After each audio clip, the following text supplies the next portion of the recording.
Welkom bij Scheldemondig. Mijn naam is Jan Rubbens, presentator en wij nodigen mensen uit met passie.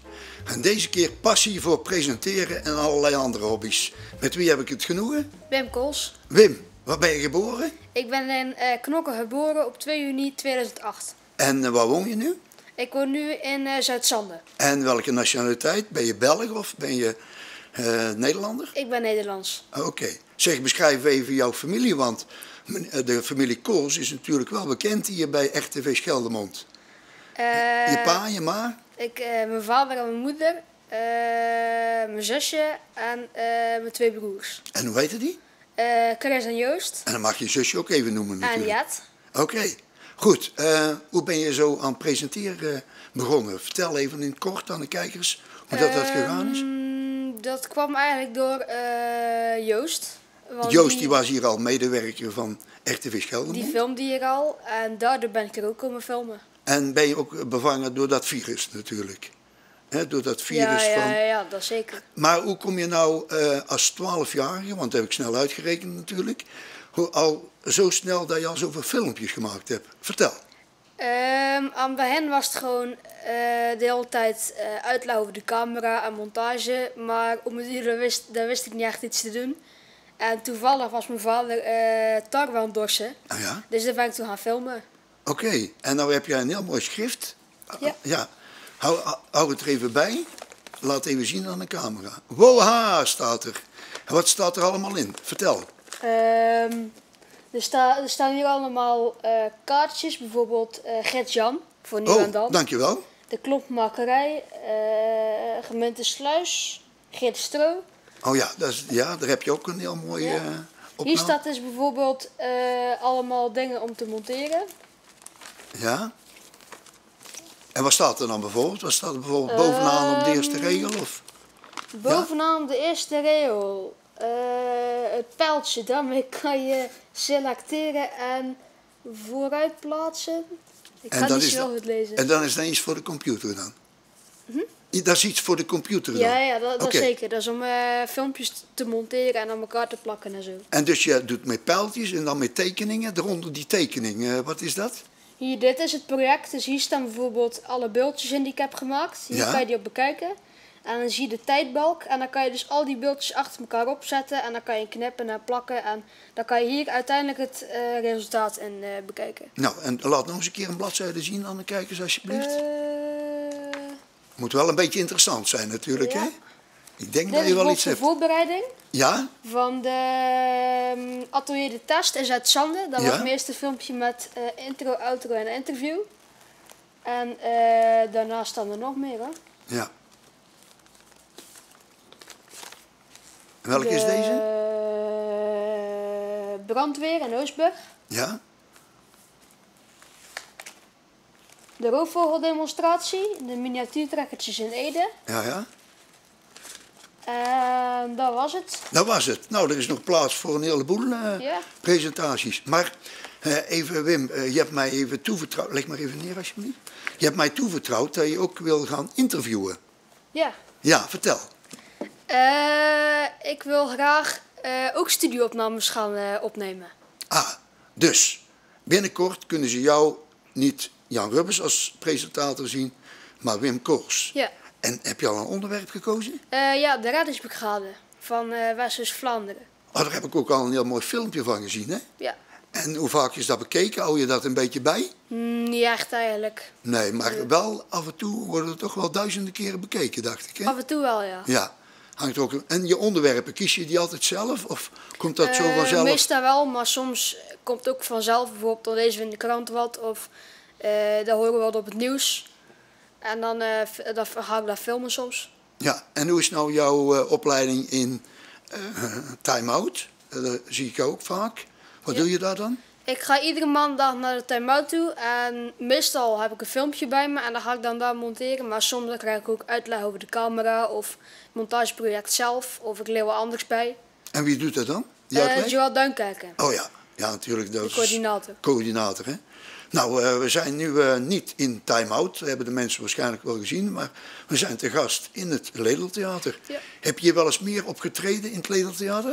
Ik heb nu 3 of 4 keer heb ik opgetreden met de Plattelanders. Oh, dat is een toneelgroep, hè? Ja. Ja, die heb ik ook een paar keer gezien, ja. Dat is echt heel mooi. Dus een van je hobby's is toneelspelen? Ja. Oké, dat komt straks nog, hè? Want ik wil graag weten, hoe heb jij de coronatijd doorgebracht? Dus je hebt in groep 8, heb je natuurlijk afgerond in 2019. Ja. Ja. En welke school heb je gezeten? Welke basisschool? Trouwens, het is 2020. Ja, maar in 2020 heb je het afgerond. Ja, in 2020 heb ik afgerond. Hoe kan ik toch? Ja, goed dat je me corrigeert. Ja, dus toen was het allemaal nog... Ja, toen was het allemaal nog normaal, maar toen kwam opeens de corona. Ja, wanneer is dat bij jullie op school gebeurd dat gesloten werd? Dat was op rond 16 maart. Rond 16 maart 2020 is de school gesloten. En wat ben je toen thuis gaan doen? Toen kregen we thuiswerk en we werkten sowieso al op een soort van app. En dat is Snapit. En daar zat dan ook een chatfunctie op. En dan kon je eigenlijk gewoon een soort van appen met de juf of meester. Dus dan kon je bijvoorbeeld moeilijke rekensommen kon je dan vragen om hulp. Oh ja. En hoe lang heeft dat geduurd? Want op een gegeven moment mochten jullie weer naar school, hè? Ja. Wanneer was dat? Toen we naar school mochten, dat weet ik niet super goed. Nee, maar welke maand ongeveer? We mochten, we zaten rond half juni, mochten met de hele klas bij elkaar. Maar daarvoor werden we in 2 verdeeld. Oh, vertel, hoe ging dat dan? Het werd in 2 cohorten verdeeld, dus cohort A en cohort B. En ik zit in A op maandag en dinsdag. En daar wisten we ook niet af. Het was gewoon continu maandag en dinsdag, omdat er ook hemelvaart ertussen zat en allemaal andere dagen. En wat moest je dan woensdag, donderdag en vrijdag doen? Thuis? Dan moest ik thuis werken en dan kon ik gewoon, net zoals daarvoor, kon ik gewoon appen met de juf, zou ik maar zeggen. Ja, ja. En dan kon ik ook gewoon mijn huiswerk maken. En op een gegeven moment mochten jullie allemaal weer bij elkaar, hè? Dan mochten we bij elkaar. En wanneer was dat? Rond half juni. Half juli? Half juni. Juni. En dat duurde dan nog 1,5 maand, zoiets? Ja, zoiets. Na schoolvakantie. Ja.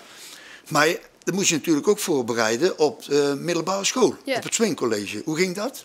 We hebben een open dag gehad. Ah ja? En ja, toen leerden we allemaal vakken kennen, dus bijvoorbeeld de natuur en techniek. Dan moesten we een bordje maken en dan moesten we met elastieken en verven en zo. Ah ja? Ook, wat was het nog? Biologie. Ah ja. Geschiedenis, allemaal. Dat was gewoon een hele open dag. Dan kon je een hele dag allemaal dingen doen daar. En dan maakte je ook kennis met je mentor en met... Nee, dat was pas later. Oh, dat was later. En wanneer was dat? Dat was eigenlijk voor de zomervakantie, misschien een paar weken daarvoor. In juli, zou ik maar zeggen. Juli 2020. Ja, juli. En hebben jullie dan ook nog iets bijzonders gedaan op de basisschool met een overnachting, heb ik begrepen? Vertel, hoe ging dat dan? De nacht van groep 8. De nacht van groep 8? Ja. Dat klinkt wel bijzonder. Ja, dan mochten we in de klas, iedereen die nam dan een luchtbed mee of zo. En dan gingen we in de klas slapen. En dan gingen we bijvoorbeeld een film kijken en spelletjes doen. En toevallig was er toen ook Zumba. Oh ja. En daar hebben we toen ook aan meegedaan. Jammer dat er geen filmpjes van zijn, anders zou je dat mooi kunnen laten zien. Jammer, hè? Goed, nou, en toen ben je dus naar de brugklas gegaan. Ja. En wanneer was dat? Dat was na de zomervakantie, dus dat is nu... Eind augustus zeker? Ja, zoiets. Ja. Eind augustus ben je. En dat was zonder mondkapjes toen nog? Toen was het nog zonder mondkapjes en de eerste dag was het gewoon introductie dan. Dus dan kregen we onze kluissleutels en dan leerden we nog een beetje onze school kennen, of het gebouw. En onze mentor. Ja, en hoe was jouw mentor, hoe heet die? Meneer Frens. Frens? Oké. En de docenten heb je dan ook kennis mee gemaakt? Ja. En nou even een vraag over het herfstrapport. Hoe was dat? Het gaat tot nu toe goed. Ja?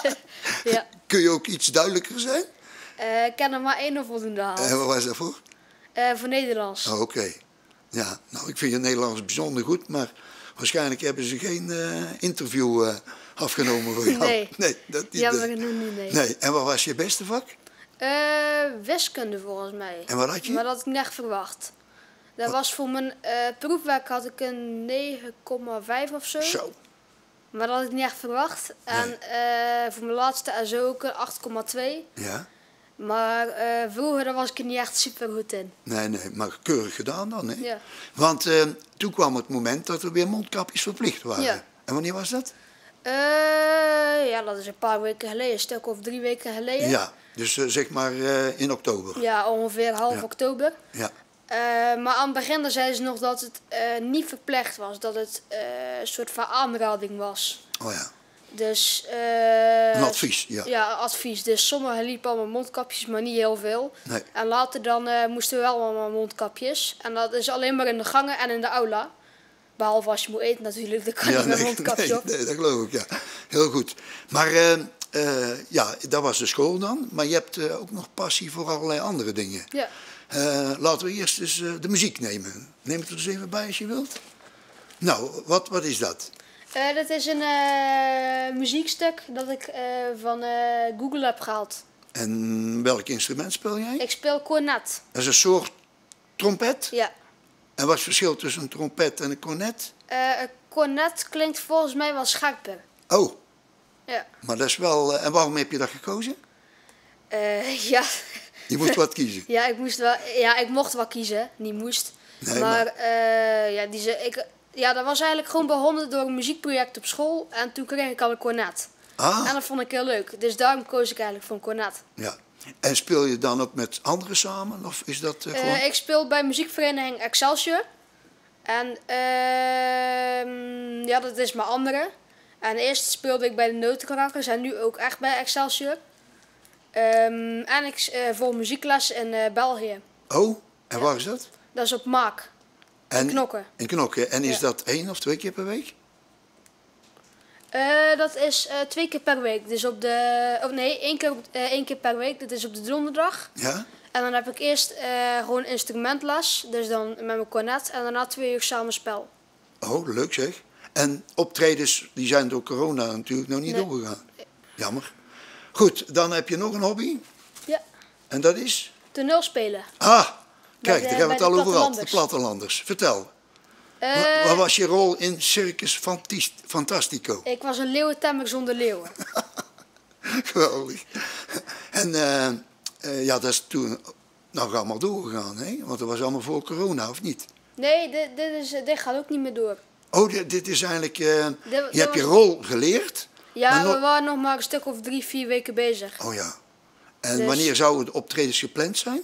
Staat erop, hè? Op 7 en 12 februari. In 2021? In 2021. Ah ja. Jammer. Dus dat ligt nou helemaal stil voor jou? Ja, dat vind ik wel jammer. Dat is heel jammer, hè? Goed, dan hebben we nog een belangrijk iets. Nou, laat maar even zien.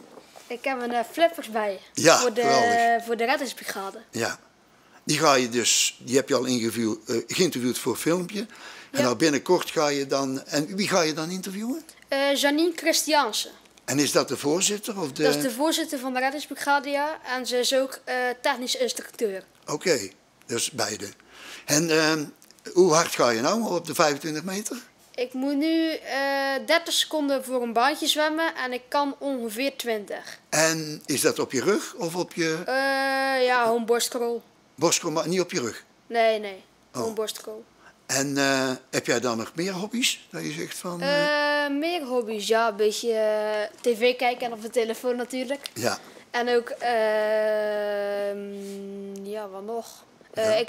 Ik lees ook graag. En wat voor boeken lees je dan? Graag kinderthrillers. Oh, leuk. En wie is jouw favoriete kinderthrillerschrijver? Sophie Mackenzie. Ik weet het niet hoor. Zijn dat dikke boeken of dunne? Dat zijn best dikke boeken. Ja. Goed, zullen we het daarbij laten? Want, dat is goed. Ja, nou, hartelijk dank. Voor mij krijg jij een 9 plus hoor. Oh nee, 9,3 hè, was het. Hè? Dat is voor je wiskunde. Heel veel succes met alles wat je vastpakt. En je bent altijd welkom om er nog een keer te komen vertellen hoe dat allemaal gegaan is. Hè? Dat komt, dat is goed. Met interviewen. Hè? Heel veel succes. En dan ga ik nu de kijkers bedanken. Dat is goed. Oké? Ja. Nou, beste kijkers, een jonge talent is hier aan het aanstormen in het Ledeltheater bij Scheldemondig. En wij wensen Wim nogmaals veel succes. Wim, dankjewel voor je komst en alles goeds voor de toekomst. Ja, Oké. dankjewel.